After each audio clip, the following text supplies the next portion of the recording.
Dominic Boyer is an anthropologist, content producer, and environmental researcher who teaches at Rice University, where he served as founding director of Rice's Center for Environmental Studies.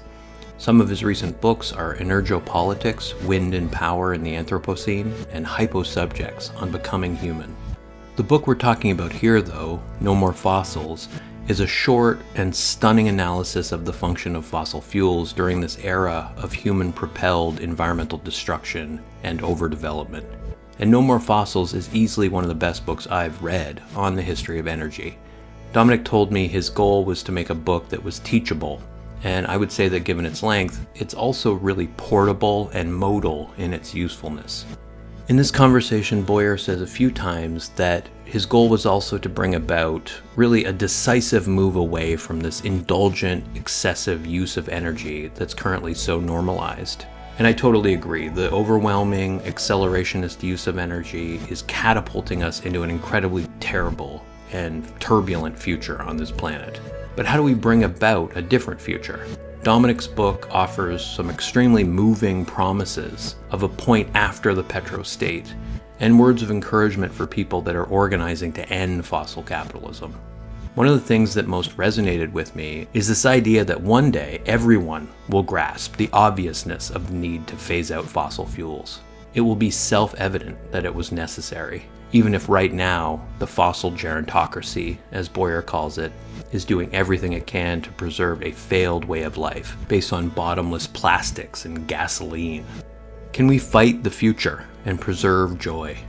Can we propel an energy transition while forging a future that addresses the colonial crimes of the past?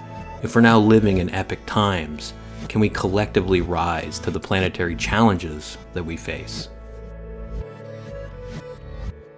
The book is flanked in a way with these poetic musings on the relationship that you had with nature as a child, and the relationship you have to the natural world now, kind of as a person who is actively and critically bearing witness to the way that, burning fossil fuels is really destroying what you call the total, excessive, marvelous abundance of all that is non-human, that we reduce down into this one word, nature, right? So you go from digging for fossils on the beach to digging rain gardens and kind of building green infrastructure. The book's opening, though, has all of this really vivid imagery, right? Of you kind of vacationing with your family on the beach, running down sand dunes, hunting for fossils, and these sandy spaces kind of become a metaphorical touchstone in No More Fossils. So I thought we could kind of start there. I feel like it makes sense. This is all kind of a roundabout way of asking how the method of writing No More Fossils evolved, what it evolved from, and maybe specifically in terms of thinking through so-called nature in the way that you do. Thanks, Scott. There's a few different ways to think about how this project got started. One of them, I think, really squarely connects with what you were just mentioning, which is this curiosity I had at some point about the fossil part of fossil fuels. I found myself, working on energy for maybe 15 years or so now. And oftentimes when I'm thinking about fossil fuels, what I'm really thinking about is the fuel dimension of that. What is the fossil side of this? And that sent me on a really interesting kind of wormhole to look up, where sort of the concept of fossils came from, what the early science of fossils was like. It reconnected me with those moments in my youth you were just speaking to, where I was a really avid, if amateur, fossil hunter in the Great Lakes region. I grew up in Chicago. Our family vacations were sort of limited in scope and reach, and so we got as far as the Indiana Dunes, for people who know that part, which is an amazing biome. It's a really wonderful place, and I still feel a great deal of positive feelings about that particular landscape. And thinking about that did send me into an interesting, I think, tangent about this idea of fossils, which at one point in scientific history was one of the greatest mysteries that people were trying to solve. How do you get clearly marine animals on top of mountains. I mean, this is something that scientists were trying to solve for centuries, Mhm. and led to a lot of interesting theories of petrifaction.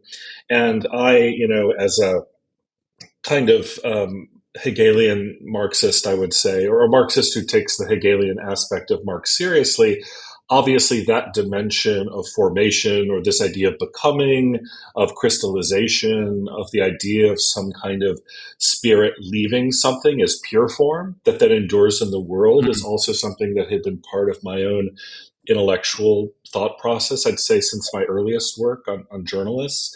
And my first book was called Spirit and System, which was very much about sort of how projects of spirit become systematized, lose their vitality, and get into that Weberian iron cage space, right, where they just seem to exist in a way that captures us.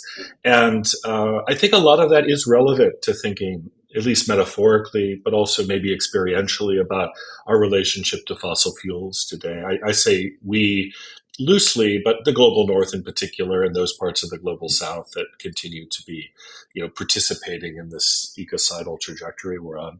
The other thing I'll say, and then I'll stop, is that it was really a book that came out of teaching first and foremost, and that's part of why it's short and part of why it's written the way it was. A lot of research went into the book, but I didn't want to produce something that was filled and filled and filled with footnotes and sort of interesting but maybe ultimately distracting side passages, because I've realized that the less I ask my students to read today, and this is maybe a sad commentary on our times, Mhm. the more likely it is they will read it. So less is It's just true. less. I don't know Yeah. if you feel the same way. So less is more, and but I want to give a good less. I want the less to be something that's attractive and engaging Mm. and dense enough that it gives you something to think with. And as I've been teaching courses on energy for the past 15 years, I've begun to sort of build up a storyline about how we arrived at the incredibly inefficient and wasteful and conscienceless, to use David Hughes's term, uh, energy regime that we inhabit today. And I kind of wanted to tell that story. And fossils seem to be a Mm. metaphor as well as an organizational principle for the book, as you suggest. Totally. It works on those levels. So like, well done. It is like an incredibly teachable book. And when I describe it to people, I absolutely talk about its like readability, right? Because it's not a cursory thing. It does have this like overwhelming depth. And I like that you talk about how the point was really to build that storyline, right? More than just a timeline, a kind of genealogy of how we've arrived at this pace of production and consumption. Yeah, it's great, and also, we'll definitely come back to this question of like how systems get systematized, as it were, like how they get ossified. But I wanted to talk first about another, I think, major feature of the book, which is this recurrent gesture to the sympoetic ties that bind fossil fuels and capitalism together. And I want to quickly quote the book here. You say that what we call capitalism is actually a metastasizing arrangement of production, trade, rent seeking, and consumption that constantly fights for more resource usage and technological development.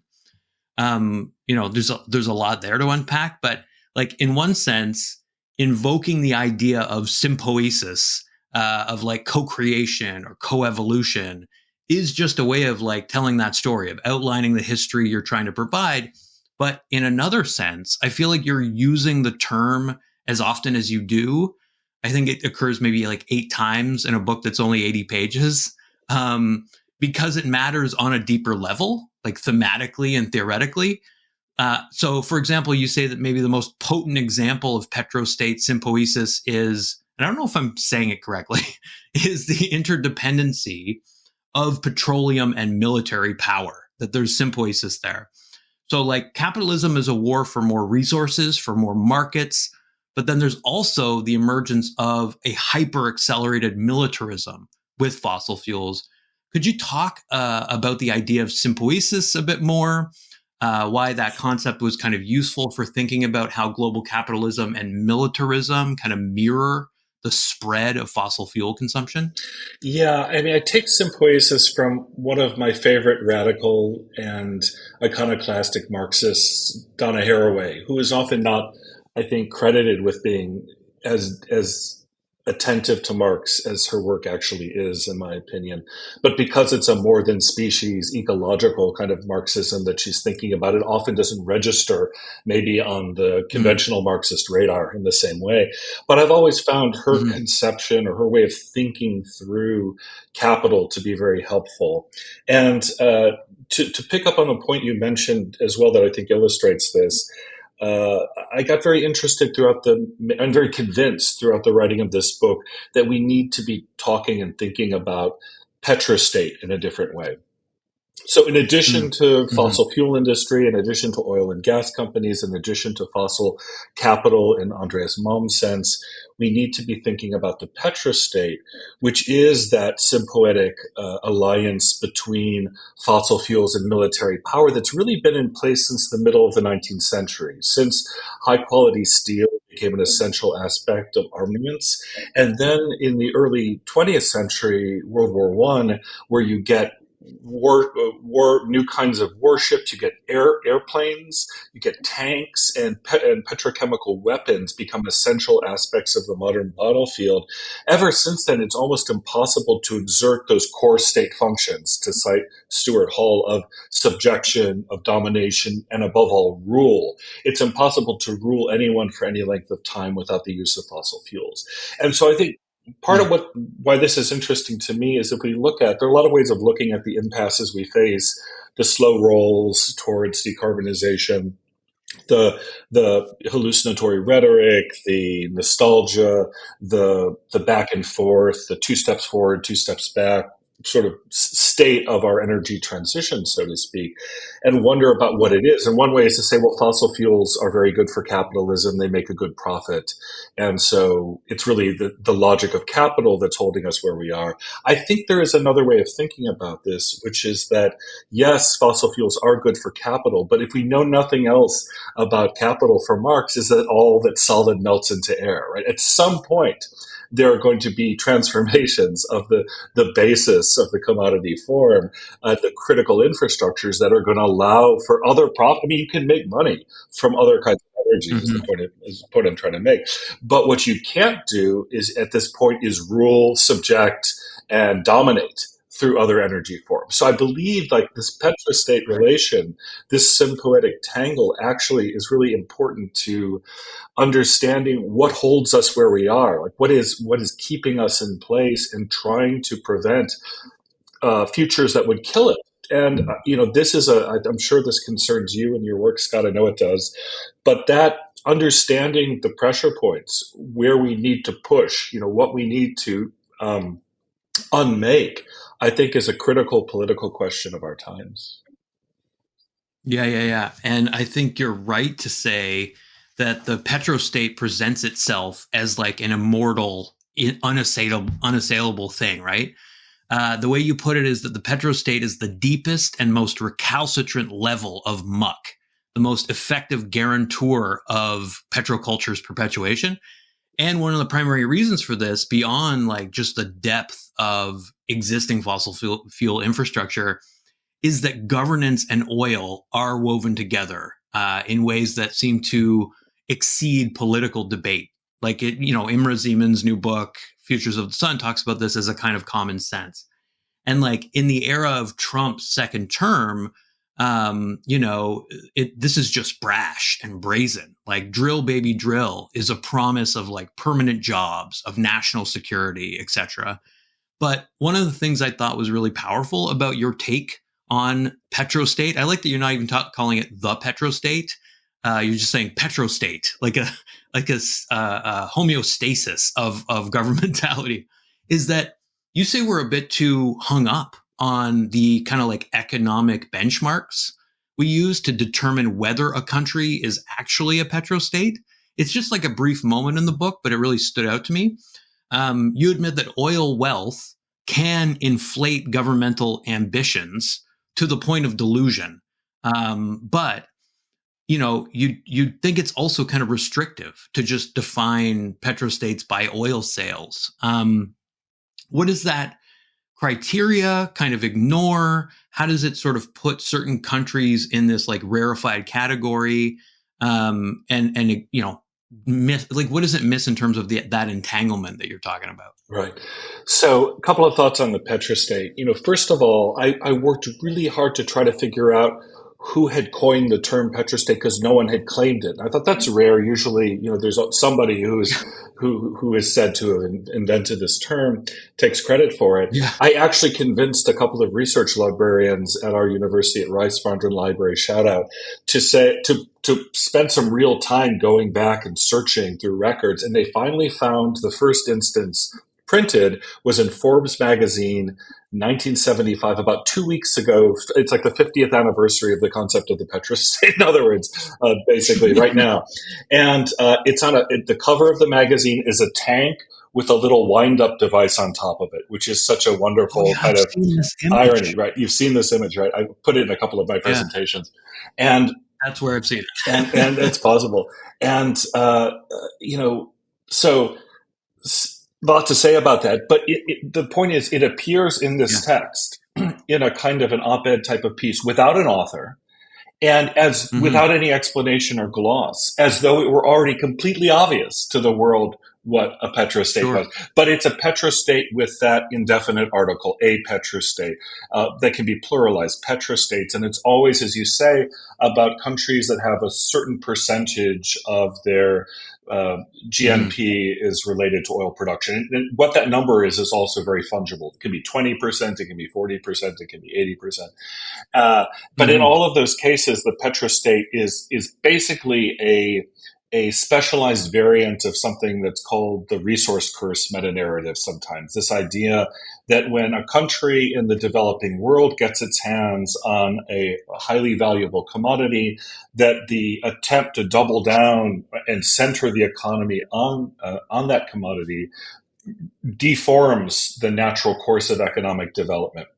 Hidden within that is an argument that what these countries are really doing is they're declaring a certain kind of economic independence from the global north and challenging the global north's ability to control petroleum, which, as we know from Timothy Mitchell and many other people, has been a kind of central geopolitical question that has informed, both Keynesianism and neoclassical economics or neoliberalism over the course of the 20th and now 21st century. So there's a lot there. But I think that a better way to think about petrostate, either petrostate without an article or the petrostate, sometimes I'll use it with a definite article, is that it really is a planetary assemblage that comes into being through the First and Second World Wars. And this is where, not to get too much in the weeds of Timothy Mitchell's work, but he kind of suggests that the reason why we transitioned from a coal to a oil economy is a little bit of sort of backroom maneuvering on the part of elites in Europe and the United States to say, we've had enough of these militant labor leaders, we've had enough of these militant coal miners and steel workers. Let's please shift to an energy form that's easier for us to control, that circumvents the kind of labor standards and victories the militarized labor movement has won. And I think it actually has to do much more with, on the one hand, automobility, and on the other hand, with this military industrial complex that begins to shift the dominant energy regime from coal to oil in that first half of the 20th century. So that's for me is how we think about the petrostate. And I'm glad you read the little bit about the muck, because that gets back to the sand imagery that you had talked about at the very beginning, and how quicksand is a little bit of a metaphor that I'm thinking through in this book for understanding our sense of paralysis. But that even stuck in quicksand, which growing up watching Hollywood movies, watching Tom and Jerry cartoons and all the other that we had to watch in the 1970s, we always had the sense of quicksand. You fall into a pit of quicksand and then you struggle and you sink, right? Turns out it's more complicated than that. And I don't want to put all the spoilers in it, but that there actually is room for a very specific kind of agency when you're stuck in quicksand. And that I think that kind of agency is not a bad way of thinking about where we are politically right now, and also perhaps how we have to orient ourselves to begin to extricate ourselves from that and those layers of muck. Yeah, no, I love the use of the metaphor in the book. I've shared it with other people, and I think like we'll get to like your kind of vision for how we move into the direct in that sort of direction of what you call humbler infrastructures. But the bulk of the book is really kind of centered on what we could maybe call energy or fuel stacking, right? The fact that like with these transitions from coal to oil, there is more of a stacking than like an actual decisive shift. It's about maybe like the percentage of emphasis on a particular fuel, and how that kind of begins to constrain everyday life in some ways. The way you put it is that petroculture was heavily influenced by the carboculture, so the culture of coal, and sucroculture, the culture of sugar that preceded it, rather than oil just like taking over and eliminating those earlier systems. Um, and like I realize I've just kind of thrown those terms, carbo culture, sucroculture, into the conversation, and they're concepts that you do take time to carefully define in the text. So it might be worthwhile for you to give a little bit of context, I don't know, on those terms. But basically, like I'm wondering how you see No More Fossils adding to or offering like a more accessible way into that understanding of energy transition that says actually each energy regime absorbs and extends certain logics of its predecessor. Of course, I'm quoting the book here. Even if as it develops its own distinctive qualities and means of like world making. Why was it important to the scope of the book to make sure that people really understood that petro contains within itself active residues of carbo and sucro? Thanks, Scott. I think that's one of the aspects of the book that I spent the most time with conceptually.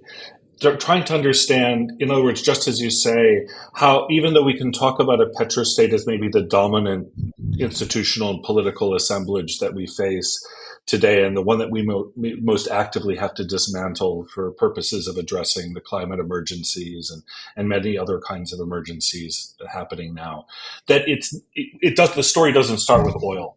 And it doesn't even really start with coal, although I would say in a certain way, coal is just as important an aspect of our contemporary energy regime, almost Yeah. as oil is. When you think about these legacy, when you think about these fossilized inheritances Hmm. that we've received. But I start the story in the plantations, in the sugar plantations of the New World, and that is a bit of a weird shift because not everyone buys the idea that sugar, coal, and oil should be thought of as energy regimes. But I would put forward that sugar, Mm. at least in terms of a kind of biophysical energy regime, is actually really significant. And I build a lot on the work of people like Sidney Mintz, his incredible book Sweetness and Power, which really holds up, as well as a lot of other Caribbean, more recent Caribbean history that has really done an amazing job of looking at the Caribbean not as a space of just that is dominated by Europe, that is uh, transformed by Europe, but actually a place that became an incredibly important industrial and scientific experimental complex adjacent to Europe. But then, in fact, many things that we credit to Europe in terms of inventions actually were first invented and tested in the Caribbean. And the steam engine is one of these, the famous steam engine.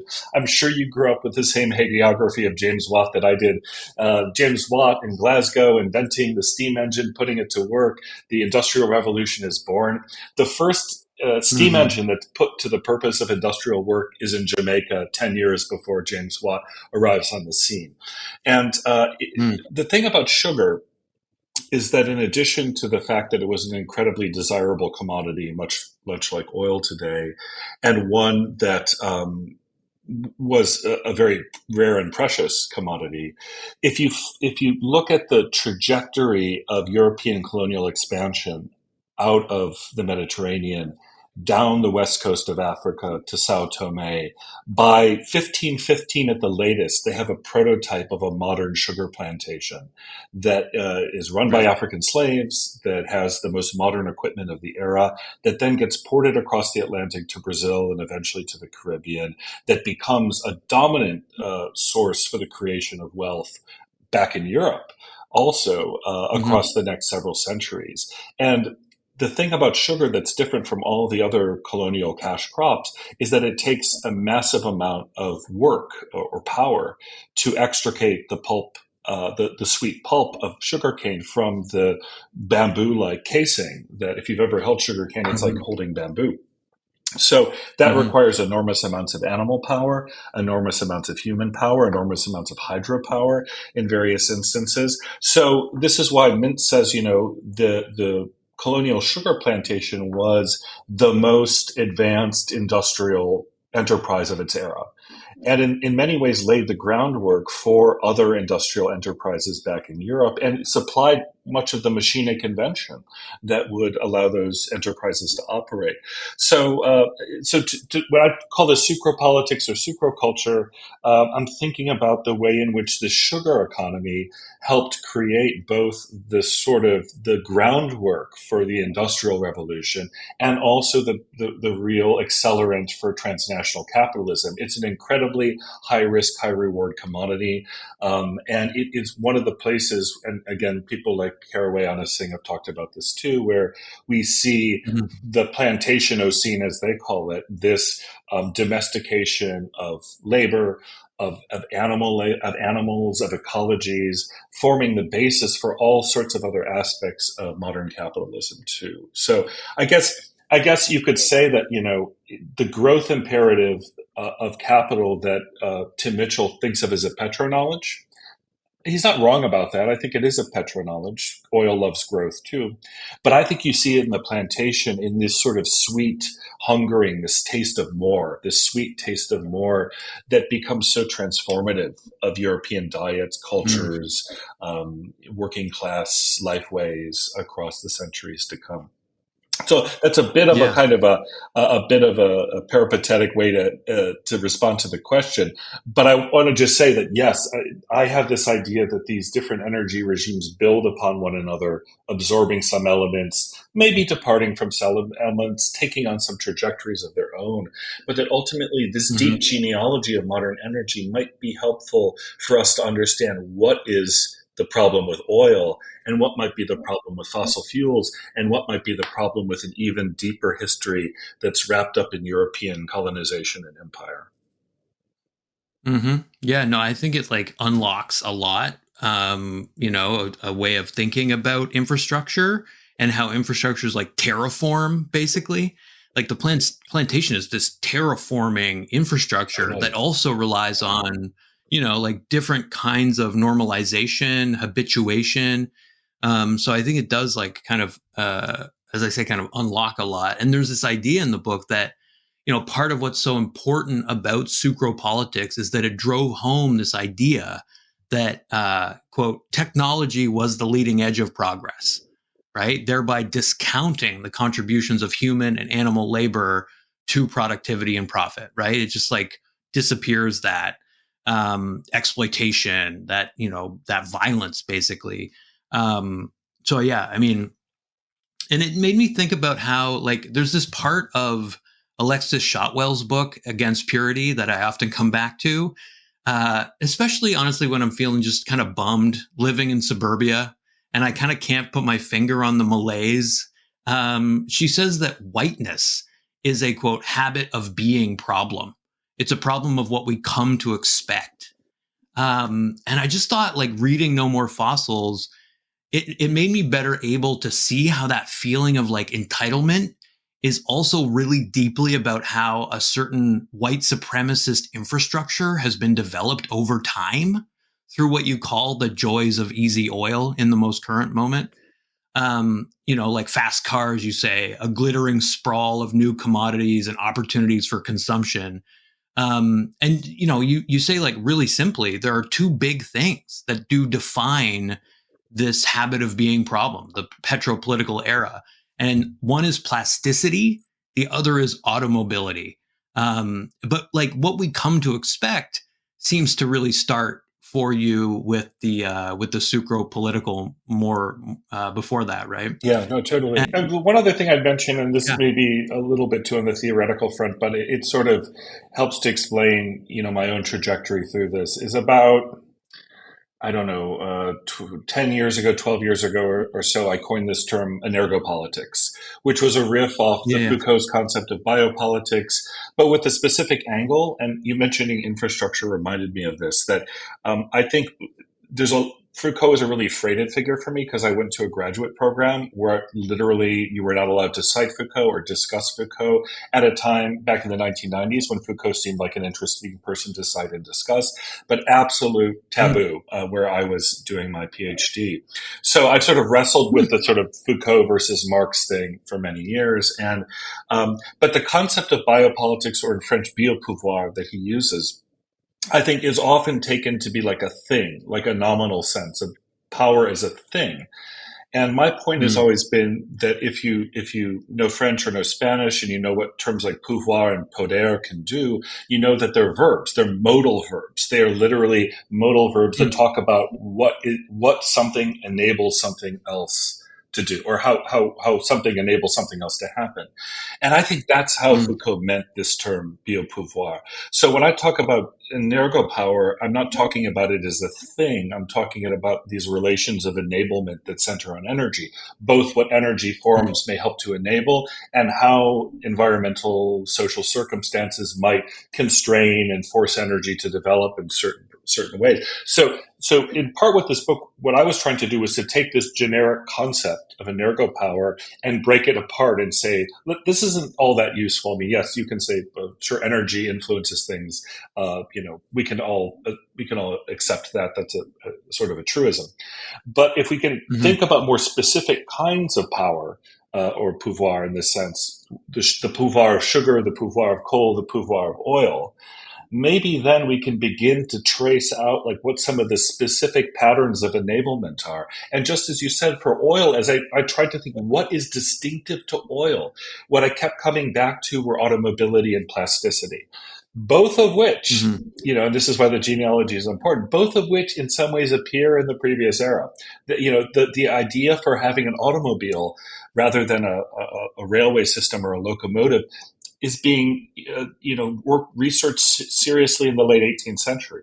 But there's a decision to enable the rail system instead, and to sort of dwarf or in some ways to push to the side automobility. But that all changes, in the late 19th, early 20th centuries. And so I told a little bit about the story of all the different types of possible forms of automobility that existed in the year 1900, and how the combination of Mhm. the giant oil finds in Baku and East Texas, the first mega fields, plus Henry Yeah. Ford and the Model T, which ran on petrol, allow for this new imagination of the endless trip, the journey that never has to stop because you never Mhm. have to come home to charge, you never have to swap out your hydrogen fuel cells. You can just stop at petrol stations, and they are your outposts on the great infinite adventure, which is very much, I think, an escapist masculinist idea. It is this idea of being able Right. to escape everything. And this is probably why petromasculinity today is still very much wrapped up in car culture, the sense of the freedom of the road, the freedom to abandon things that irritate you, and the kind of Mm. relationality that in many ways certain kinds of masculinity anyway militate against. Plasticity, I think, is a Mhm. hugely important part of this too, because again, through the wartime industries, plastics become an attractive alternatives to the usage of scarce, more durable metals, for example. And Yeah. suddenly, the world is awash in what Roland Barthes called in the 1950s, this substance of infinite transformation, right?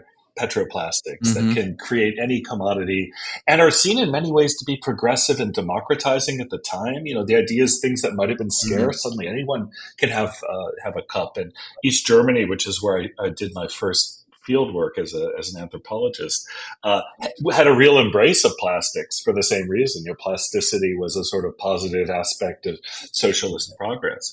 But now, we're living in a world where plasticity plus growth, plus consumerism, plus single-use commodities has led to leaving us awash in waste, and so Yeah. I think we can't, although it's possible to think of petroleum and plastic separately and maybe legitimate to do so. If you look at the future of even how the oil and gas industry is thinking now, they are betting heavily on growth in plastics as opposed to growth in petroleum for their future, very That's heavily. right.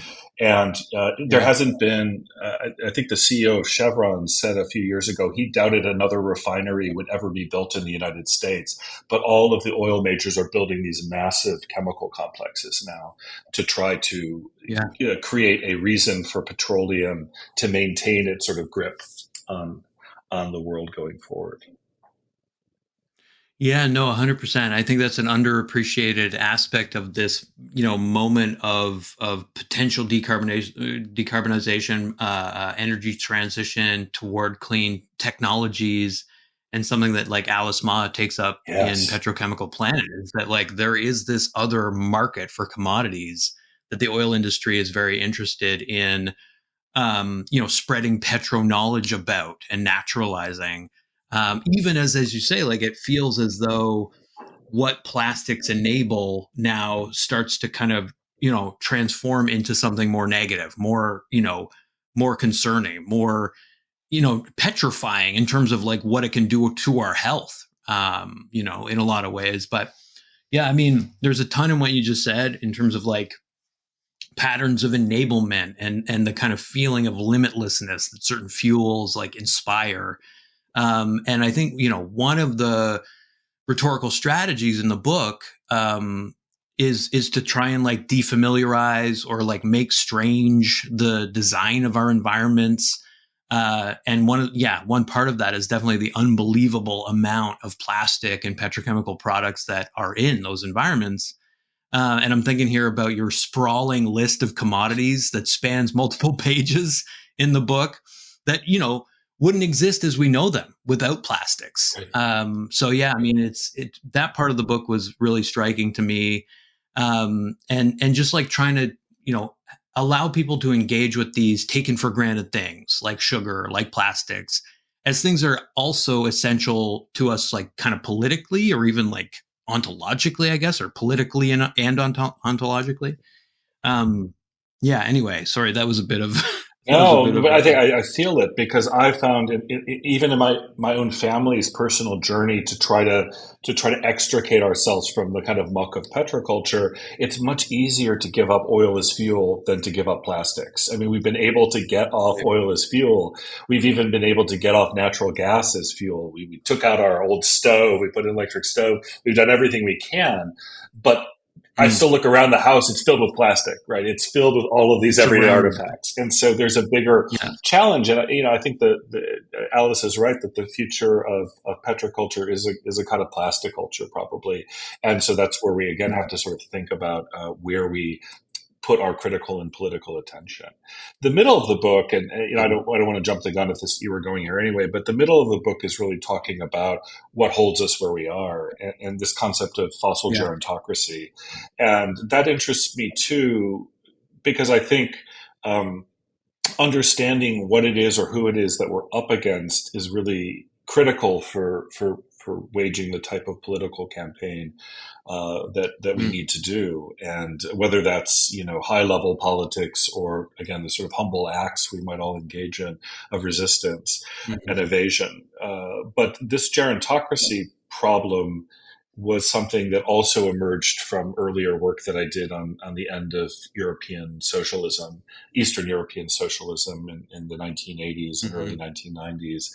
And I really like my colleague and friend Alexei Yurchak's book, Everything Was Forever Until It Was No More, which was his portrait of the last Soviet generation, who, on the one hand, would say things like, there's no way that socialism will ever die. It seemed incredibly eternal. And the moment the Soviet system collapsed, and it did quite rapidly, everyone says, well, obviously there was no way that system could last. And I feel like that paradoxical set of sentiments in every way speaks to our relationship to fossil fuels today. They seem eternal.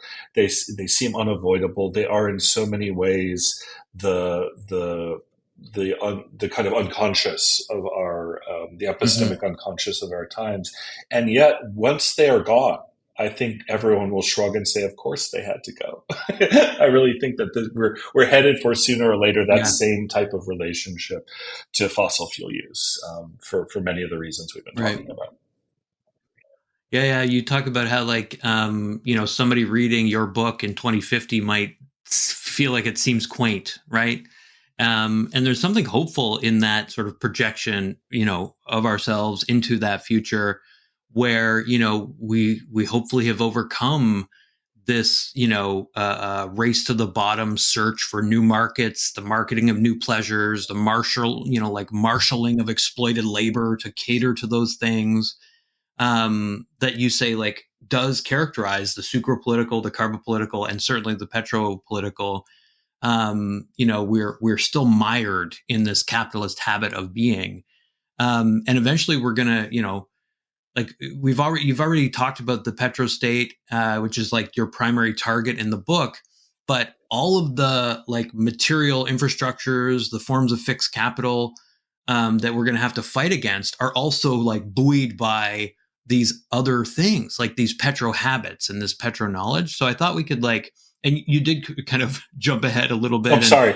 Sorry. and I know it's all good. Like you're anticipating where I want to go, which is to think about like how that concept of gerontocracy, which you distinguish from just straight ageism. Like you do talk about how, yes, the political class is incredibly old, right? Like you look at the last several presidents of the United States, and like Biden, we saw his cognitive decline in real time, like in a presidential debate, right? So the gerontocracy is kind of staring us in the face, but you say it's really about more than that, right? Like and we could talk about how like Trump in part got elected via, advertising his gerontocratic like defeatism to and through people like Joe Rogan and Theo Vaughn, these like young-ish influencers, right? Like it's about more than just age. It's about that stuckness, I think.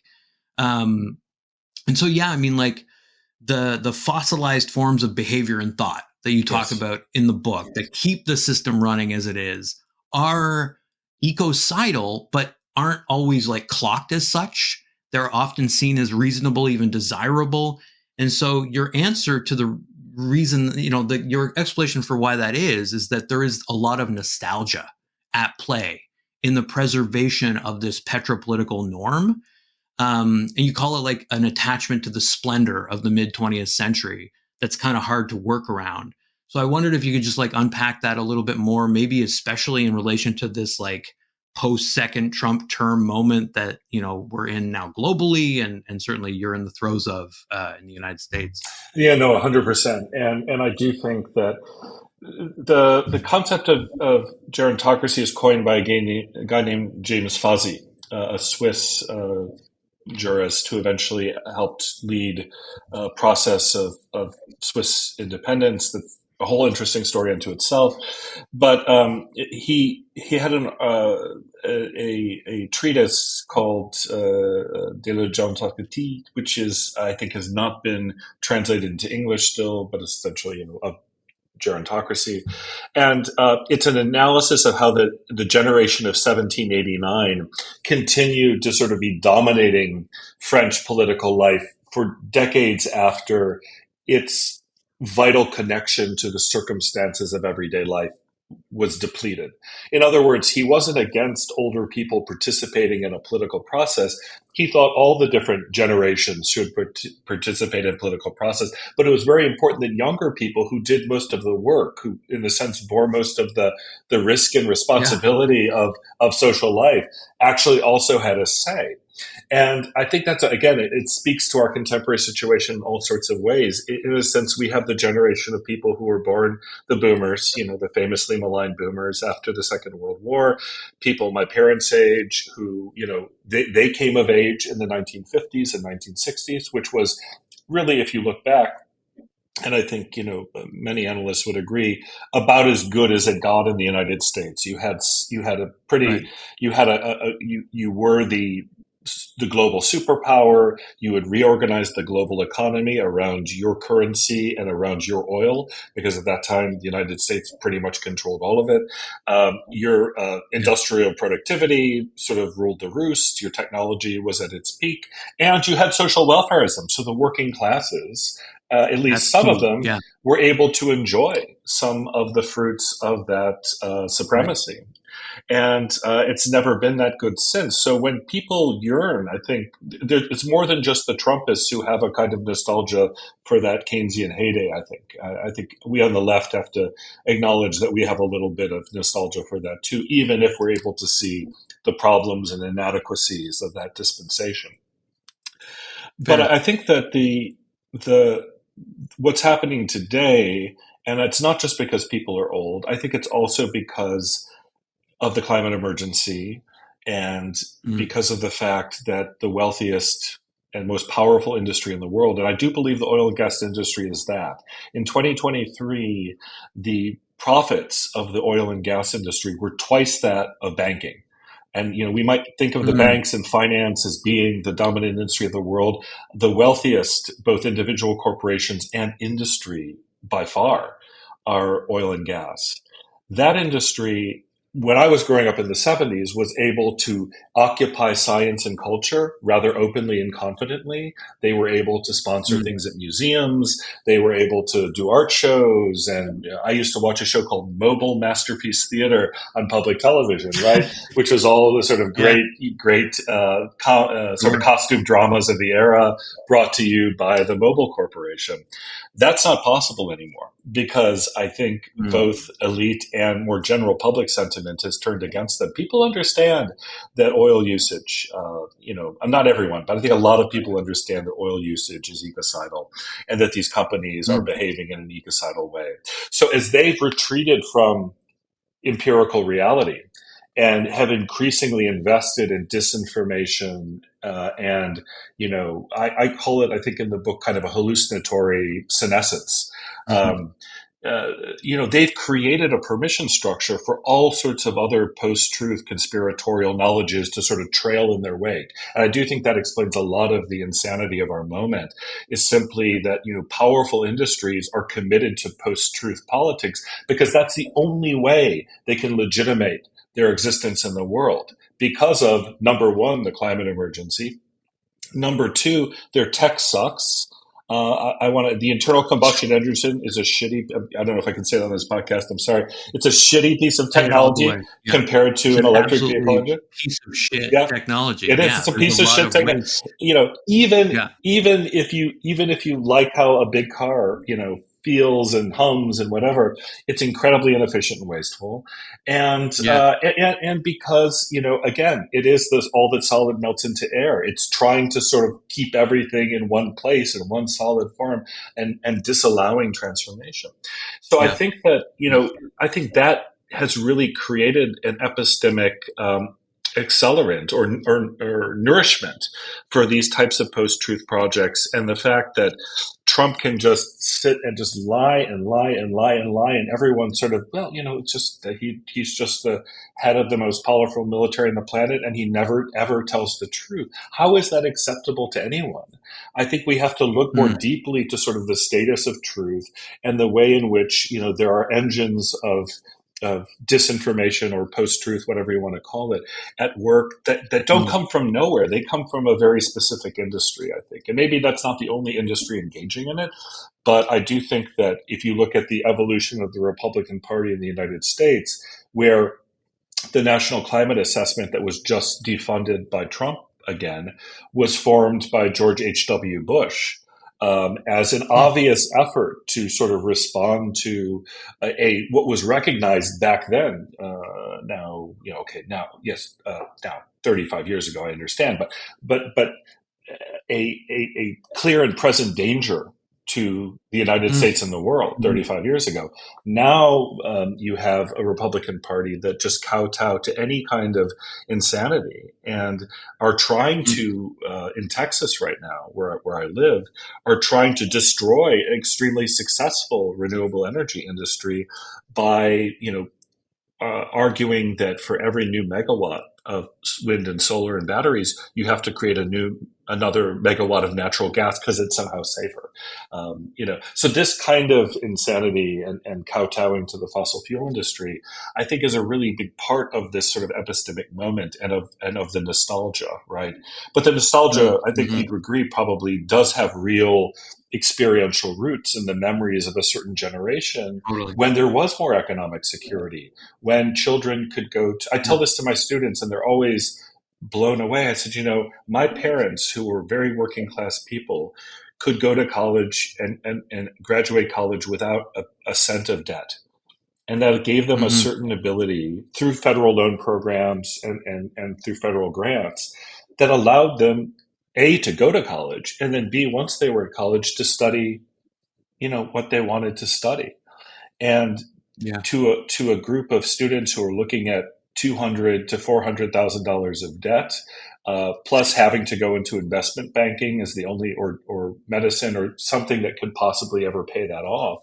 They think this is an amazing alternate world, but it's again in the lifetime of my parents. This has all happened. There's a million ways that we could kind of build on that. The idea that, pining for that past, comes from a very real place, that why wouldn't you pine for a past where you were less burdened financially, less burdened by the specter of the climate emergency?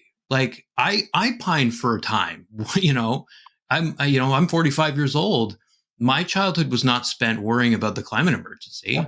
And it did feel like the air was cleaner, that there was a more, vibrant ecosystem around me then, because I think the baselines have shifted. And it's hard to engage with these tipping points when, it's primed to explode. Yeah. So, I mean, like, you're absolutely right. But you mentioned that, you're in Houston. I wanted to talk about this part of the book where you talk about how you do work in like the North American epicenter of oil extraction. Like Houston, Texas is this very oily place where, as you say, like even meager moves toward renewable infrastructure get diluted in sort of in favor of doubling down on this petrocultural moment. But like it does give you, like, being situated there does give you a lot of really potent examples of what you call petro knowledge. There are ways that I think like the creation of this oil positive knowledge has become, as you say, more wily and circuitous to survive. Um, and like you've seen that up close.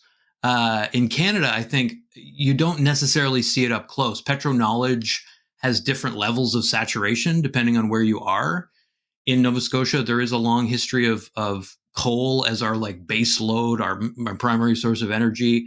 But of course, in Alberta, Alberta, the right? political climate is separatist in its devotion to oil. But right now, with Mark Carney being elected on the back of just talking about resource extraction, continuing that, it has spread over the whole country in a way. So, like, I'm really interested to hear more about how petro knowledge tends to exploit crisis, and why the what you call the integrity of these legacy infrastructural systems, their necessity in modern life, tends to like wax and wane depending on the place you're in, culturally, politically, and so on. Yeah, I mean, I think that that analogy of Alberta to say Texas is a very strong one. I remember Imra once driving me around downtown Calgary, and it looked exactly like downtown Houston. And then I looked at the names of Right. the companies and the buildings. It's the same group of companies that are there. They probably use the same architects. Right. They probably got a 2-for-1 deal to build two skyscrapers and put one in Calgary and Yeah. one in Houston. So there's all sorts of interesting symmetries between those two cases that I think you're exactly right Mm-hmm. about. And in fact, I don't know if you can see this wall here.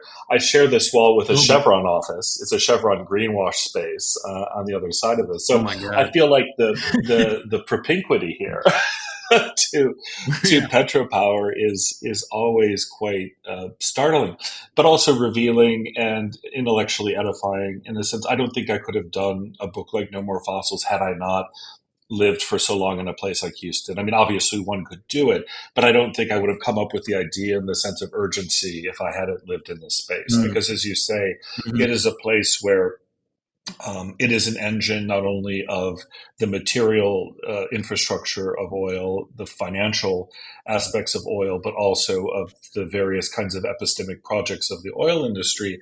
And I sort of like to be able to see what they're prototyping before it hits the national and international scene.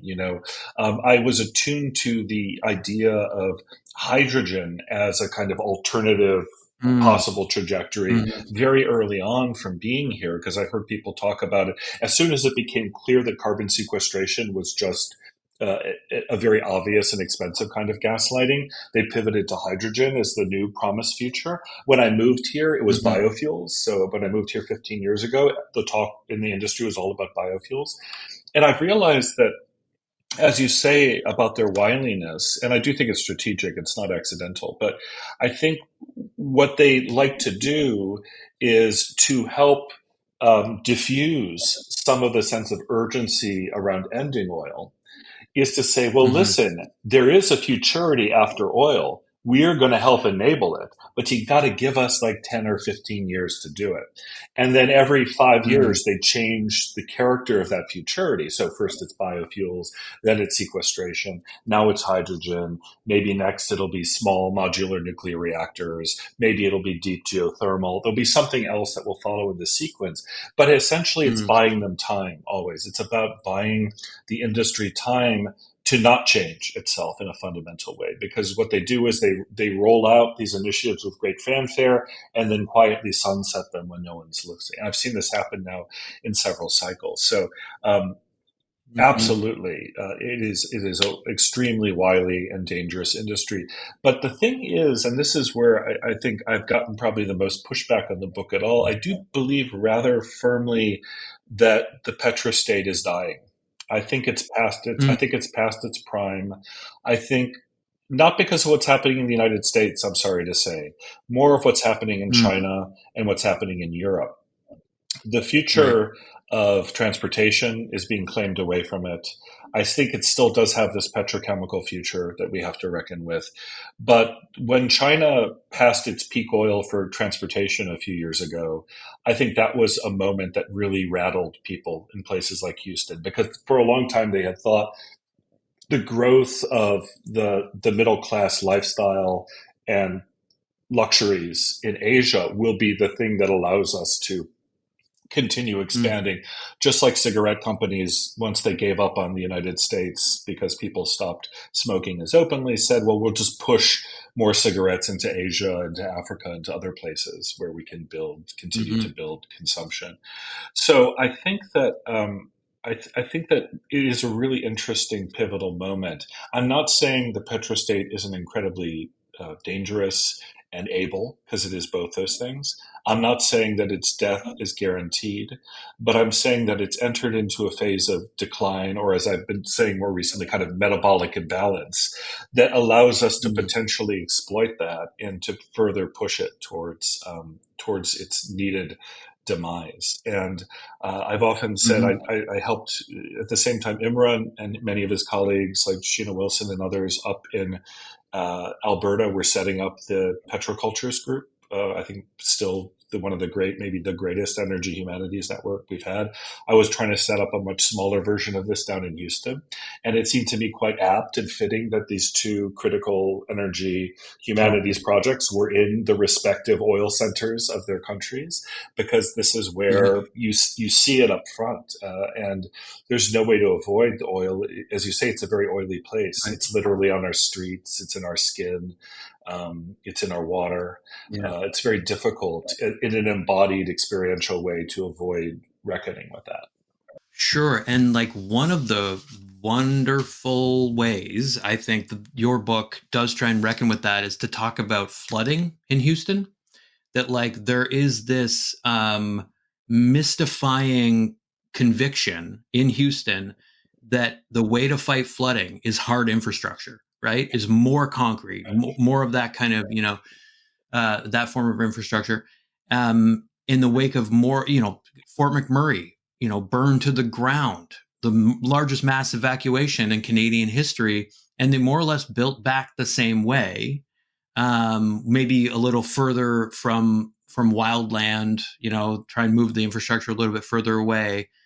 The kind of revolutionary infrastructure that your book is describing, to me, is beautiful. And like the final chapter of the book genuinely brought me to tears. If I'm being honest, I'm glad. I don't think I've ever read, honestly, like a framing of what is to be done that is so beautifully hopeful and yet firmly realistic about how like these modes of being have to grow out of the fossils of this old infrastructure. That it has to be this insurgent thing that comes into being. So I just firstly wanted to say thanks for it. That chapter is something else. But you're not promising that what comes after petroculture will be better. You're kind of making a pitch for playfulness, for what you call ethical laziness, for slowing down. Like these are simple solutions in a way that could be transformative.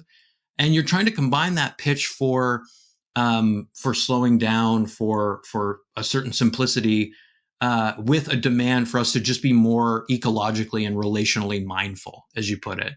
And so I guess my question is, why was it imperative to you to make sure you weren't just like insisting that the task of making a new civilization in the mode of electropolitics, for example, is this massive, tall order, this enormous feat? How was like the experience, for example, of collaborating with other thinkers, architects, artists? How was that something that kind of informed your way of talking about this positive liberatory project of like a more revolutionary infrastructure? Yeah, thank you. And again, sorry to make you cry. I also cried writing it, if that makes you feel any better too, because I can sometimes feel it. Yeah. you get into that place, and but I think it's Yeah. important. I think it's important to have that vulnerability in light of our circumstances, because that's a very honest Sure. emotional re- expression of where we are. We should be crying. I say at one Mhm. point that we live in these really tragic times, and we have to be there for each other. But we also should Mm. appreciate, I think, especially when those of us who are educating and mentoring younger people, not simply to sort of say all is lost. You should have been around when I was a kid. It was great, and like so sorry to Mm. give you this crummy future. I think that we also have to be capable of doing, and this is why I think we need to be kind to ourselves and each other as well, is we have to be capable of embracing what are also very epic times. This is an epic moment. I think it'll be looked back on as an epic transitional moment, uh, whatever comes in the future, because it is not, every generation that's tasked with actually having to basically create a new civilization, for lack of a better word. I think Mm. I've been very influenced by Roy Scranton's work here too, who was the first postdoc at our center at Rice, who wrote that book, Learning to Die in the Anthropocene. Again, many people Right. have criticized him for being too bleak and too pessimistic, but I actually don't read it as just death acceptance is not intrinsically a negative thing. It's not giving up. Right. It's also about recognizing the need for transformation, and I think that's what he meant Mhm. by that project. And I think that's sort of what we need, is to be willing to give up some aspects of this profligate energy without conscience, again, David Hughes's phrase, and being able Mhm. to accept the possibility of a future that might be quite different, and will have joy and beauty in it, without a doubt, but that may not have the familiar comforts and pleasures and luxuries that at least the global north has come to believe is its due. How do we get there? Mhm. I think there's been a lot of talk, and for good reason, about the hard work and the serious attention we need to put towards the climate emergency. I don't disagree with any of that. But I will say that after I read Kara Daggett's book, The Birth of Energy, which tends to be like, if I had to recommend like one energy humanities book to people to start with, I'd say read that book, because it's so Mm. wonderful. It's such a wonderful way of reconstructing the problem of energy itself. And she points out Yeah. how much the modern concept of energy is saddled with this sort of Protestant, sort of sensibility about thrift and austerity and industry, and your virtue is Mhm. is your hard work and the degree to which you're willing to sort of work on yourself and the world. And I do think that, again, there's a big part of left politics, which is hard work, austerity, no fun, you're being silly, don't stop being silly. This is Fight. a serious Yes, fight. fight. Yeah. And I get it. And sometimes I feel that way too. And I can take that position. But I actually think that part of overcoming the modern work energy sympoiesis, right, is saying, actually, you know what? Sometimes it's okay not to just work harder at being greener, but just to do less overall, to power down, to ramp ourselves down.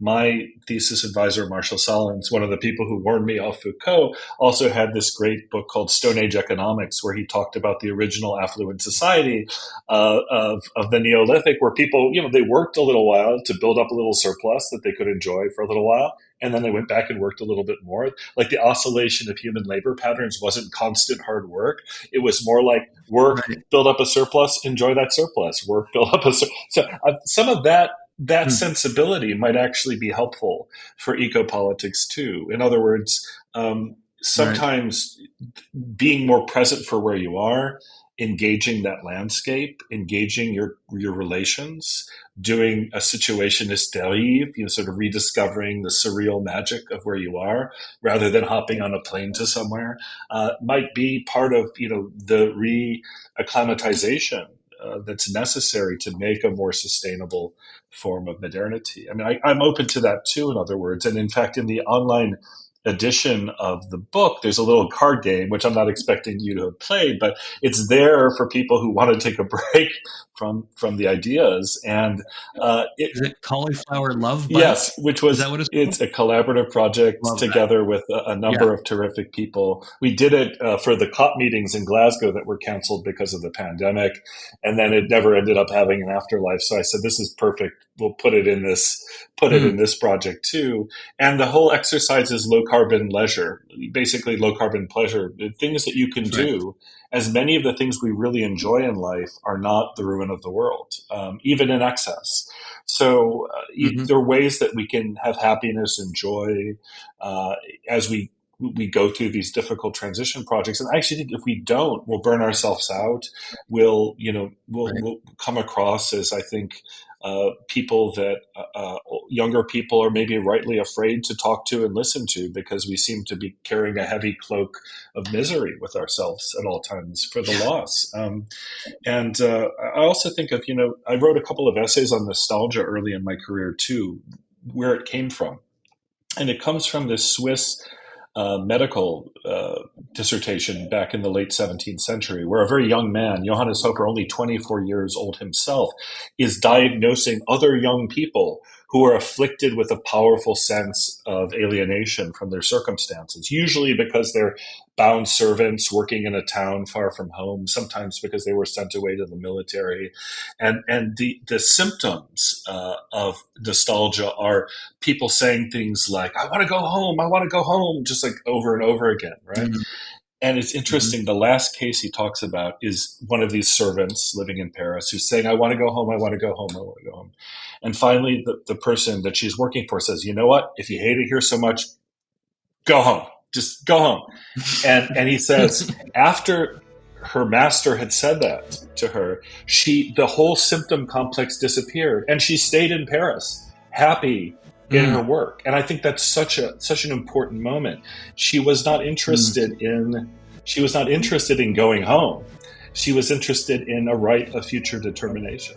Right? She was interested in the ability to exert some kind of agency over her own forward progress. And I think that's what young people today need too, especially those that are feeling climate grief really hard, is to sort of figure out not how we just nostalgize a past, which is usually, when you look at it carefully, not really worth the sentiment we express for it, but rather like, how do we build towards this future? And again, revolutionary infrastructure for me is not a big, fancy mega project thing. It's small, humble practices. I describe it as like feeling your way forward on non-ecocidal, non-genocidal pathways, and it's going to look differently.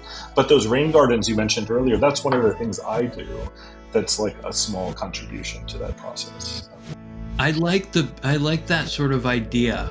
I think what I like about your vision of these humbler infrastructures is that it does resist the conflation of low carbon technologies with luxury, a kind of green premium. Right. And a lot of the research I've seen recently shows that like people see climate action as primarily the purview of elites. And I think that needs to be resisted. So I really appreciate your point that what you call the treadmill of luxury means that no universal good life will ever be enjoyed in a capitalist society, and that green capitalism often reproduces that trend. We need to resist that in a lot of ways. It's what Andre Gortz called the poverty of affluence. I mean, Gortz has really been my guide in many ways on those issues, and he coined the term degrowth as décroissance in his language, but degrowth back in the 70s in the middle of the limits to growth crisis when that report came out. And it's interesting that I think contemporary degrowth activists don't generally acknowledge their connection to kind of a Gortzian model, because it is so old school Marxist. It's so like, yes, we want universal durable goods. Like, you don't need 100 shirts. Well, Donald Trump just said you don't need 20 dolls to kids. He said you just need 2. So somehow, like, weirdly, the Trumpian tariff world is like circling back to a degrowth horizon. I don't know what else to say about that, but this idea that what actually people what would make people happy is so much less than or they can be happy with so much less, and then we can find purposes for our life that are not simply about accumulation. Yeah, and I just think the book is such a gift to people that are trying to navigate things right now. I really appreciate you putting it together. It is easy, as you say, to get really, to carry this cloak of kind of fear and grief and like sincere sadness about this stuckness that we're experiencing. But we do deserve joy. We deserve a way of imagining an escape of it, and I like that the book exists as an offering for that. So yeah, thanks so much. Thank you so much, Scott.